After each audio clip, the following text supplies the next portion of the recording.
Ini motor ada suara-suara aneh tapi dari bagian kopling. Case terbesarnya ya rasio, ganti aja pakai yang ada dekompresinya tapi tetap bisa di setel.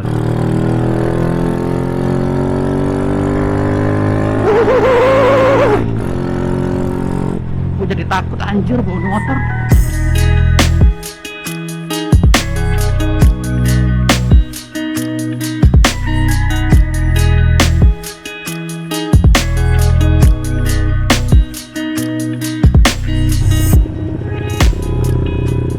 Halo semuanya, apa kabar? Balik lagi sama gua. Jadi malam ini gua mau cerita aja sih sedikit, karena seminggu yang lalu kalau nggak salah video terakhir kemarin gua sempat ngomong ada yang aneh sama MX. Aneh nih sama MX. Kalau kalian belum nonton dulu video yang sebelumnya. Jadi kayak ada suara apa ya, besi ketemu besi gitu. Dan akhirnya gue biarin itu motor di rumah, akhirnya nggak gue pakai. Hari itu kan malam apa itu ya, pokoknya 2 hari atau 3 hari kemudian tuh akhirnya gue bawa ke bengkel sama Arif. Terus gue bawa ke sono, gue tanya sama mekanik gue, bang ini motor ada suara-suara aneh tapi dari bagian kopling. Dinyalain sama dia, nyala. Sebenarnya motor itu tuh kalau dinyalain biasa normal aman banget, cuma ada suara-suara aneh itu. Dan suara itu baru keluar ketika gue masukin gigi gitu, masuk gigi tek, nah langsung tuh bunyi sereng gitu. Nah si mekanik juga nggak tahu kan kalau cuma denger doang, tapi kemarin tuh pas baru awal naro dia bilang case terbesarnya ya rasio, cuma kita cek dulu mudah-mudahan bukan rasio, kata dia gitu. Karena kan memang gua makainya kan nggak kebut-kebutan terus ya, makanya itu harian, bener-bener harian ke kantor nyantai gitu, macet. Gue curiganya cuma di kopling, karena ya namanya macet kopling kan, main kopling terus atau gimana. Motor itu jarang banget gue ngajak kebut-kebutan, kalau lagi kosong doang ya kayak gini aja nih, nyantai jalan. Udah akhirnya dibongkar sama dia. Besokannya gue dikabarin, Ji ini motor ternyata yang hancur itu bagian kampas ganda. Jadi kan motor ini itu dulu gue beli non kopling ya, terus gue koplingin. Nah terus gue koplingin tuh kan kampas ganda, biasanya kalau kopling gue nggak bikin balancer, tapi kampas gandanya yang gue las. Nah si lasan kampas gandanya itu yang copot, karena udah umur juga sih kan. Ini kan gue dulu ngoplingin ini 2000 berapa ya, 2015 16 mungkin, masih gue kuliah gitu. Udah tuh akhirnya dibongkar sama dia. Sekalian juga gue kan motor susah di starter nih, akhirnya lihat sekalian lah gue servis head, bagian head juga, ngecek seher juga karena udah setahun setengah kan belum dicek. Akhirnya ya udah. Nah dari bunyi-bunyi itu akhirnya dia nyaranin, ya udah kita bikin balancer aja, kata dia. Ya udah kalau gitu, soalnya kalau ini dilas lagi takutnya nanti kejadian kayak gini lagi, takutnya. Ya udah kalau gitu sekalian aja dia bikin balancer biar motor lebih nyaman juga. Ya udah akhirnya bikinlah balancer. Terus buat starter itu yang susah, gear centric dia bilang ganti aja pakai yang ada dekompresinya tapi tetap bisa di setel. Ya udah akhirnya beliin atau gear centric lagi, karena gue yang sebelumnya gear centric itu yang memang yang manual tapi nggak ada dekompresinya, itu yang bikin susah, kata dia. Begitu dari starter tuh itu. Ya wes kalau gitu beli dekom. Nah dari situ yang ngerambah yang lain, permajaan juga, penyegaran lah mesin, merek klep akhirnya gue ganti juga.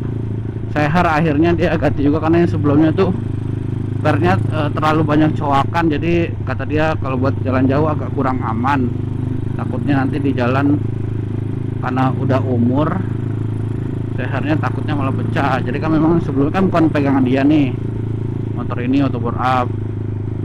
Kalau kata dia mendingan beli yang baru lagi aja, nggak usah dicoak gitu. Udah blok masih tetap pakai yang lama, tetap ukurannya 60 mili sehernya, gak naikin karena gue juga nggak mau naikin sih. Nah sama satu lagi dia bilang mendingan karbu diganti aja ke PE. Jadi sebelumnya tuh gue pakai karbu R-King kan, karena gue nggak mau karbu gede-gede. Nah mekanik sebelumnya kan nyaranin ya udah pakai karbu R-King. Oke, gue kan gimana mekanik, karena beda mekanik pasti beda cara lah gitu. Nah mekanik sebelumnya gue tanya pakai karbu apa, gue nggak mau gede-gede. Dia bilang pakai R-King aja. Ya udah, dulu gue beliin R-King untuk bangun pertama. Nah yang kemarin ini dia bilang mendingan R-Kingnya dicabut aja, dijual, cariin PE kata dia, karena PE buat tenaga motor itu lebih maksimal, borosnya juga nggak terlalu gitu. Oke kalau gitu ya udah, akhirnya dicariin itu PE ini. Tapi ini baru PE yang gue pakai sekarang ini masih sementara, karena kemarin belum dapet PE yang cocok. Akhirnya ini PE yang ada di bengkel dulu aja, nggak tahu merek apaan, tapi oke sih. Rasanya sih lumayan ya, nggak jalan, cuma susah langsam. Ini gue lagi nyobain sih ini motor gimana, nanti mungkin besok mau balik ke bengkel lagi. Ini masih karbunya bengkel, nggak tahu punya siapa.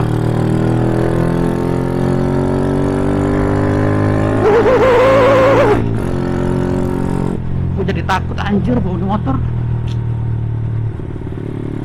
karena tenaganya gede tapi motornya goyang-goyang. Tapi tenaganya emang jauh bedanya, enak banget yang ini. Atasnya tuh ngisi terus. Kalau sebelumnya tuh bawahnya jambak banget, cuma atasnya ya udah gitu-gitu aja. Kalau ini bawahnya memang agak loyo sedikit, cuma atasnya minta terus. Jadi guanya sendiri jadinya yang takut ngebut. Karakter suara jadi juga agak berubah, karena kemarin di dial itu dia bilang kompresi sekitar 12.4 kalau nggak salah deh. Karena gue memang request kompresi jangan tinggi-tinggi, karena gue masih maunya pakai apa namanya, pakai pertamax gitu, nggak mau pakai turbo karena berat cuy. Kalau motor harian dipakai turbo berasa juga gitu. Jadi gue tetap mau pakai pertamax aja, jadi kompresi nggak gede-gede. Nah yang sebelum itu gue nggak tahu kompresinya berapa karena nggak di dial, karena yang sebelumnya. Ini motor enak banget jadinya cuy, motor larinya lebih enak, suara mesin tuh lo lebih keluar. Jadi ya akhirnya ya uang yang sebenarnya gue pakai buat benerin Ninja akhirnya kepake kesini dulu. Karena agak lumayan juga kan kesini, tapi nggak semahal Ninja sih. Tapi jadi dia dananya gue alihin dulu ke MX, karena ya mau nggak mau ya, karena ini kaki gua MX ini kemana-mana, gua kerja mana-mana deh. Kalau Ninja kan motor main, bukan motor harian gua, jadi ya gua mendahulukan MX karena memang MX yang gua pakai kemana-mana buat kerja, buat kemana-kemana gitu. Mungkin jadi Ninja akan tertunda lagi. Kemarin rencana gua itu setelah lebaran Ninja mau naik, mudah-mudahan ya habis lebaran gue bisa belanjain lagi, bisa ya Ninja bisa nyala lah habis lebaran gitu. Mulai projectnya mungkin habis lebaran dulu, nanti gue bisa videoin prosesnya gimana, karena Ninja itu gua nggak mau aneh-aneh sih, gua mau balik ke standar aja, karena sebelumnya kan portingannya agak lumayan. Gue yang ini gue maunya standar ting-ting, paling ya main di headnya aja paling. Untuk portingan gue nggak mau ada portingan. Karbu tetap, kalau karbu sih gue tetap pakai KX ya, KX 85 PWK, karena karbu orinya tuh udah error lah, udah nggak normal, jadi gue tetap pakai PWK. Nah nanti gue bangunnya di mana itu gue juga belum tahu, karena kondisi Ninja kan udah nggak bisa jalan nih, harus disetut, jadi mungkin nggak akan jauh-jauh.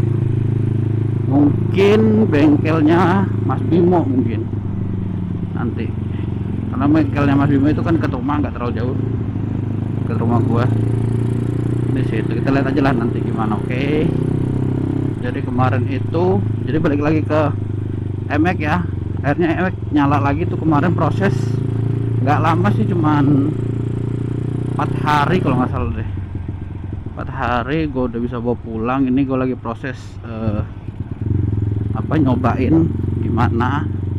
Besok gue ngasih input ke mekaniknya gimana-gimananya, apa yang kurang, apa ada yang perlu disetting lagi atau apa, sesuai sama gaya berkendara gue lah gitu. Oh ya, ini masih ada masalah satu lagi sebenarnya. Baru selesai motor ini, dinamo starternya udah mulai lemah, walaupun sebenarnya masih bisa, cuma dia bilang lebih baik kalau udah ada dana lagi beli dinamo starter yang baru, karena memang ya udah lama banget sih motor ini kan 2014 kalau nggak salah deh. Iya 2014 motor ini, sekarang udah 2023, 2 tahun tuh. Gue nggak tahu apakah gue beli standar atau beli yang sekalian buat 200 cc, soalnya siapa tahu nanti gue mau naik ukuran CR lagi, jadi gue nggak perlu nyari-nyari dinamo starter lagi coy gitu. Kita lihat aja lah nanti gimana. Yang penting saat ini kondisi MX sudah kembali normal, sudah bisa dipakai jalan-jalan lagi. Ini gue tetap menggunakan knalpot yang sama, cuma karena kompresi beda mungkin ya. Yang sebelumnya mungkin kompresinya lebih kecil, yang ini lebih tinggi, jadi suara knalpot tuh berbeda, lebih bacot yang ini.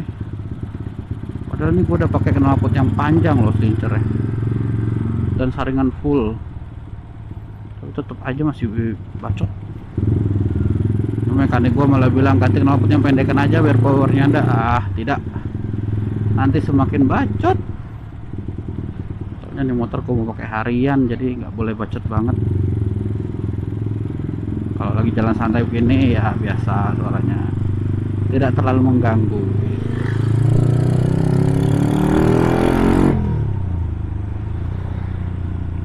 Mungkin kedepannya gue bakal ganti blok keramik sih, mungkin ya, mudah-mudahan nanti ada rezekinya MX bisa gue gantiin blok keramik. Tapi ukurannya mungkin ukuran sehernya gue nggak mau yang estimasi, mentok-mentok mungkin 62 62 mentok-mentok mungkin ukuran size nya 62. Kalau ada 60 gue mau pakai yang 60 tapi bloknya keramik, karena MX ini tuh kan tangkinya kecil banget cuy, cuma 3,8 liter. Jadi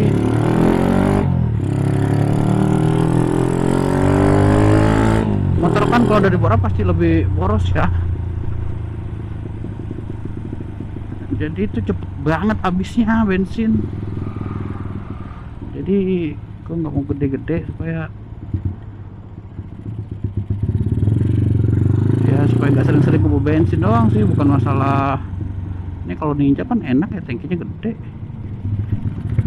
Nah, ini kayaknya cuma nggak sampai 4 liter. Gue pakai kantor bolak-balik sekarang aja tuh paling lama banget 3 hari. Berarti jarak kantor gue tuh cuma 10 kilo cuy dari rumah, bolak-balik 20 kilo, 1:20 lah kira-kira. Mungkin besok kan gue balik ke bengkel, nah mungkin nanti setelahnya. Nah kemarin yang video video ke puncak yang ke puncak Cianjur itu kan settingan lama tuh kayak gitu.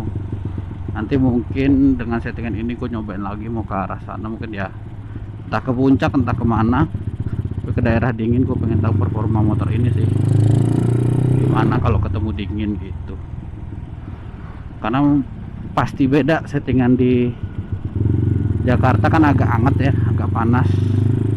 Nah daerah puncak kan agak dingin. Berebetnya seberapa parah nih motor.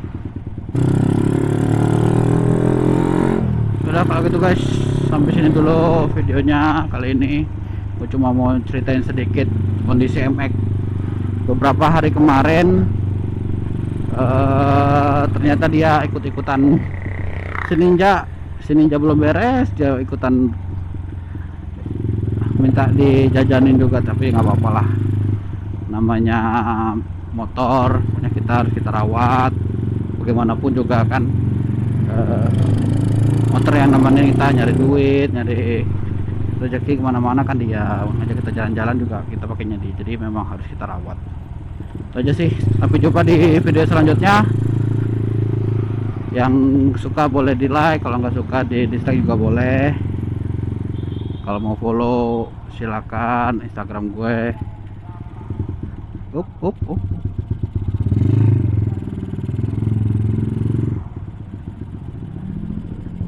Sampai jumpa di video selanjutnya.